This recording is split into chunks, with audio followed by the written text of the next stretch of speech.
The president-elect is telling Congress to act fast when it comes to repealing and replacing Obamacare.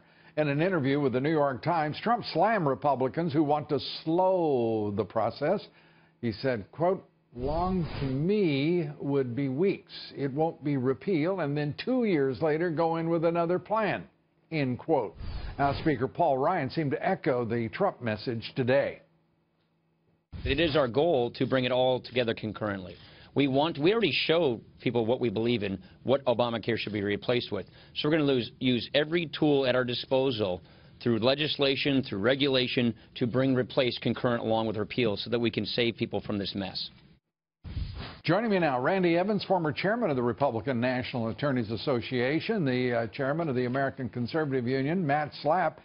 Gentlemen, great to see you. Let me start with you, Randy. It sounds to me like the Speaker is starting to talk about contemporaneous execution of repeal and replace rather than as he was playing with the idea of maybe following repeal with like a 2-year, 3-year proposition for replacing. Your thoughts?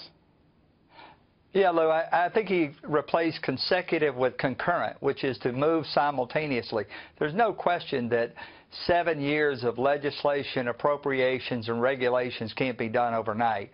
On the other hand, once the legislation is dealt with, once you have repeal and replace under legislation, President-elect Trump can move very rapidly with rescinding the executive orders and cutting off the appropriations. The regulations may take a little bit longer because we'll have to put the right people in place. I think Dr. Price, as the Secretary of Health and Human Services, will do a great job of making sure we move expeditiously, but you're exactly correct. They've moved from the idea of consecutive action to concurrent action, which means both the legislature and the presidency moving in tandem together to repeal and replace Obamacare. You're starting to see light bulbs go off in the minds of many of the orthodox elites that have been running the Republican Party, Matt. Donald Trump wants things done. I think that there is a genuine shock and some horror within the Trump camp right now that the people he thought were actually working and were wonky in the House of Representatives in particular, and in the Senate to a lesser degree, they thought they were wonky and hardworking. I think he's stunned that there wasn't an organized replacement proposition ready to go because we've had all these people like Speaker Ryan walking around talking as if they knew everything, had done everything, and were prepared for everything. He has to be mightily disappointed in them. Well, you know, I thought this was an interesting event because I think Trump decided in his mind that the politics and the policy made sense to run these things together, as Randy said. And obviously there are folks on the Hill who have been saying, no, we'll do this step by step.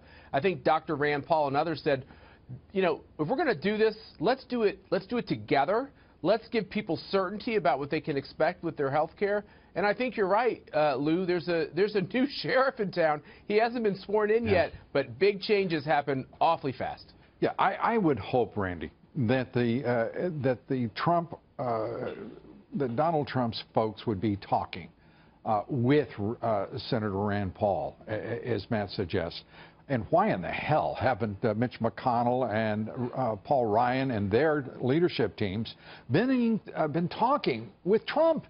Talking with Senator Rand Paul. I understand that Rand Paul can be somewhat outside the mainstream, and good for him, because these people need to get out of what they call mainstream. It's an orthodoxy, it's ossification, and we're witnessing it right now. Why in the hell can't these people communicate, get in line, and quit walking around? You know, if I see one more congressman or this speaker talk about the better way agenda, I think I will have a physical reaction. How about you, Randy? Well, Lou, I think you're going to see. I think you're going to see all of that fall by the wayside. I think you're going to see President-elect Trump identify those people on the Hill who want to actually get something done. He's going to take them. He's going to pick 217 or 18 out of the House. He'll take 60 out of the Senate, and he's going to say, let's rock and roll. Now, he knows that in order to get the repeal and replace through, he's going to have to use the budgetary reconciliation mechanism. Right. That's going to take both the House and the Senate to get it done. But he also knows it can be done quickly if you you've got With a people simple willing to majority. work, I don't think he's going to care, Lou, whether you're in leadership or not. If you're prepared to get on the boat and turn the motor up, he's going to be ready to go. Well, Go ahead. Go ahead, Lou. Sorry. No, no. Well, I was just going to say the one piece of reality here is that Republicans did sweep on Election Day, but there aren't 60 Republican votes in the Senate, unfortunately. So we've got to pull over 8 votes in the Senate. And I want to see, we're going to play a game of chicken with the Democrats.